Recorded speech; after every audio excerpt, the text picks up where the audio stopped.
Yo, it's your boy AJ. I'm here with Rage. We about to break down this Philly Cavs game. Make sure you guys hit that like button, subscribe, follow us on Instagram and TikTok. You're now tuned in to Hoops World. Hoops World. Right here, the king is like, hey, guess what? I'm still the king. I hit the streets just to get a bag. I pack, he got toe tagged. I punched the nigga for shorty. I'm John Woo with the 40. You not gang nor the homie. Don't blow me, no, you don't know me. Gang shit, members only. You wasn't there, I was lonely. You wasn't there, I was lonely. Dog nights, blicky on me. I was just stacking my commas up. Head down, trying to run it up. These niggas be steady, be clocking me. Like the D's, yeah, they watching me. That's why I gotta move dangerous. Yeah. We saw another banger tonight, man. We had the pleasure of watching Philly versus the Cavs tonight. Well, it was a good game. I mean, the end kind of got a little shaky, but we're going to talk about it. So that first quarter, man, Joel Embiid really showed us what he's on that MVP chase. 15.7 rebounds, 1 block, and 3 turnovers in the first quarter. The Sixers led 29-24. They just had no answer for him. I mean, there are possessions of Embiid getting into the paint scoring, and then he had a one possession where he had like a hezzy midi. His midi was hitting in this first quarter. So Joel Embiid in that first quarter was really good. Now the second quarter, I remember I texted you about this, Rage. The Cavs made a big run in the second quarter, built a 5-point lead. Talk about Caris LeVert, man. Caris LeVert in the second quarter. Caris LeVert, he was able to set up people. I think he had like 13 off the bench in that second quarter. He was absolutely on fire. I mean, the Philly started off 29-24, and then you go in that second quarter, and the Cavs outscored them 36-26. A big run of that is from Caris LeVert. He was playmaking and he was getting his. He was hitting his shots, and even later in the game, he was really responsible for them staying in the game. Game. They were able to come back and still put up a fight. Yeah, that second quarter was really really good for the Cavs. Again, halftime though, well, Philly made a little slight of a run at the end, but halftime it was 60-55. The Cavs were up. Now, thanks to Caris LeVert off the bench, again, like Rage was saying, 14 points. We get into the third quarter, and the Cavs open up another huge run for the Cavs, 8-0 run, and then went on a 10-2 run before Philly called a timeout. Now, the Cavs had their biggest lead in the third of 13 points as they led the Sixers 70-57 with 9 minutes left. But Philly fought back in this third quarter. This is what was great about this game, because you thought the Cavs had it 70-57 with 9 minutes left. Then Philly fights back with a 14-0 run. And then at the end of the quarter, I think Georges Niang hits a 3 at the buzzer. This was, I think, a crucial kind of point of the game, too, because it really swung the momentum really back into Philly's corner. And with that last buzzer beater 3 at the end of the third quarter, the Cavs blew that 13-point lead, and it was 84-83 at the end of the third quarter going into the fourth quarter. So going into the fourth quarter, I felt like Philly had the complete momentum and domination of this fourth quarter. I mean, once they got that lead into the going into the fourth, they just kept building. And then now we're going to fast forward to this crucial part of the game. It's 108-101 lead. Philly has the ball. Joel Embiid makes a move, and this is probably going to be a controversial call. He gets a charge. You'll probably will see this online. I got the clip here too. He gets a offensive call, and everybody in the room was like, okay, he fouled out. Like even the announcers, everybody who was reporting, the commentators, the crowd, the Cavs, everybody was like, yo, it's obviously it's a foul. It's an offensive foul. And then Doc Rivers was just like, you know what? I got a challenge left. F it. I'm going to go challenge it. And they challenged the call, and he wins the challenge. Talk about this offensive foul, bro, because I'm like, what? How did Joel Embiid not foul out right there? Okay, so I mean, maybe if the original call was that it was a defensive foul, okay, but I don't get how you overturn this. Yeah, I'm like, because they're saying he had contact before. I'm like, no, there's no contact. He said the announcer, or not the announcer, but the ref mentioned that it was marginal contact. It was like very minimum.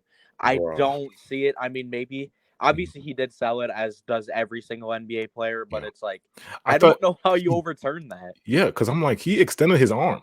he extended his arm, and I'm like, bro, it's clear off. I'm already texting you. I was like, this is clear offensive because even though if you want to, let's say, if I'm a Philly fan, I'm like, oh, he flopped. The extension of the arm was in 4K. I'm like, if you slow it down, you see the Embiid extension on the arm, and then he kind of dropped his shoulder. I'm like, that's shoot. I play ball. It's an offensive foul. But hey, if you're a Philly fan, you're loving this. You're like, okay, Adam Silver called in. He got us. Even if you're a Philly fan, I think you're probably like, this this might be an offensive foul. We got away with one. Yep. If you're a Cavs fan, you're like, nah, this is a crucial because this was a crucial moment of the game because when they reversed it, it was 110-101 because Embiid hit a shot. Well, it was 108-101. He hit the shot. Then it was 101. So it was one when they called it first, and then they challenged it. It takes away 2 points because he hit a midi. Yeah, right here. He hits the midi. After that, I just feel like the momentum of the Cavs comeback was like it was done. Philly just had them in the bag after that, bro. Because Yeah, and they were able to come back because they were. I mean, the Philly was missing, and they were able to come back. They were able to pull it within 3, but then Tyrese Maxey, and then they missed. Tyrese Maxey, yeah. And then they missed, and they weren't able to really because even after when it hit that 110-107 mark, yeah, Maxey had a 3, and they scored one more bucket after that. And when it was 110-107, there was 2.5 minutes left, and that's you have to score there. There wasn't anything there. Because if you're a Philly fan, like I said, usually you're happy to escape this one because you get away with 20 turnovers. I remember they had 16 turnovers, 17 turnovers by the third quarter. You get away with 20 total turnovers, and you still win a game. I mean, you shot 47% from 3. That's great. 52 from the field. That's great. Free throws is great. Rebounding, you out rebounded them, but the turnover was crucial, and they got out of it, man. So, if you're a Philly fan, how are you feeling right now about this win and going forward? Well, that's a big win for Philly. I mean, you see where they are in the standings right now. They are 3rd seed. Cavs are 4, and that gives them more wiggle room. And they're closer to the 2nd seed now. I think they're only a half a game away. Yeah. They're half a game away from Boston, and that is crucial. And I'm not sure who they have coming up next, but I mean, we all know what Philly is, and they can take that away from Boston, given that Boston has not been doing very well recently. And if you're the Cavs, I mean, obviously that's a tough L, and you could have gotten that was a winnable game.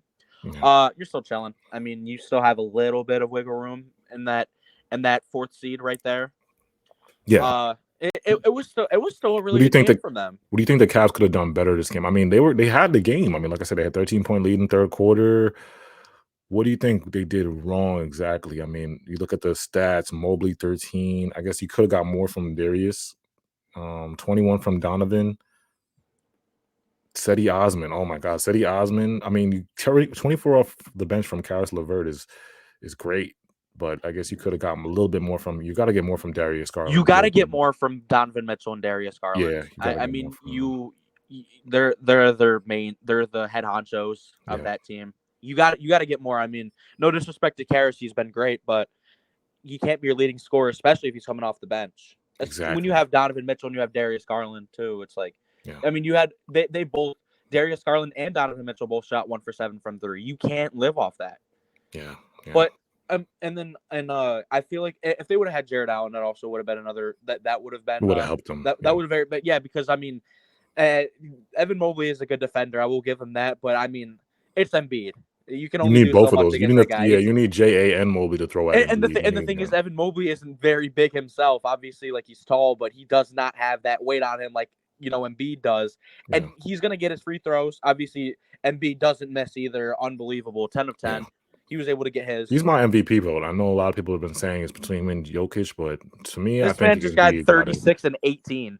And he was efficient early in that first quarter. I don't think he even missed a shot. He was like 10 of 12 to start. Yeah, it's so efficient, bro. He's my MVP though. If the season, I mean, what do we got? A couple of games left. I think he's going to be the MVP. It's just my opinion. I think he's the MVP. But we have less than a month until this season is over. The regular season is over. I mean, I take Embiid too. I mean, I gotta say I don't love his play style, but I mean, I don't just because with the fouls and stuff. But I mean, hell, if I'm like 7 foot and I'm that big, you know what? I'm probably gonna play the same way, given that you're gonna get every call. You're huge and you're gonna have to foul Embiid. You're gonna have to foul Giannis. Yeah. I don't love that play style, but I mean, it's just you gotta accept it because it's today's NBA. That's how the NBA is officiated and now, it is effective. And if you can score off that and be an MVP off of initiating stuff like that, I mean, teams are gonna have to foul you. I mean, I mean, even if you had Jared Allen, that still would have been a very tough guard, as it is for every NBA center. Yeah, I think about Embiid is like the mixture of the power and the finesse. It's just you've never seen anything. I mean, the closest thing we've seen is about like Akeem, because it's like he's so powerful. When he gets you in the post, you can't stop him. He's like, he'll foul you. You got to foul him. And then he has this bag where he has a bag where he can pull up and hit a midi. He can hit the three. He can score at all three levels. So that mixture, and he's a top tier defender, bro. And he'll block his shots. And the thing is with Embiid too, right? Yeah. Is that he's already like 26, 27. Yeah. Embiid's already he's already like a top 5 like gifted center. Oh, he's arguably the best. He's arguably like the best centers of all time. Center of all time. Yeah, I'm putting him up there on that list. And when his career is done, I think he's gonna be up there on that list. When here he is. Here he is. You don't even. And the thing is, it's like he's not even like in his 30s yet. Yeah, he's got a long way to go. Make sure you guys hit that like button, subscribe, and follow us on Instagram at HoopsWorld0. We'll be back. Make sure you guys check out our latest videos on the chat, all our shorts. And also, make sure you tell us in the comments what team you guys want us to cover next. Appreciate you guys. We'll be back.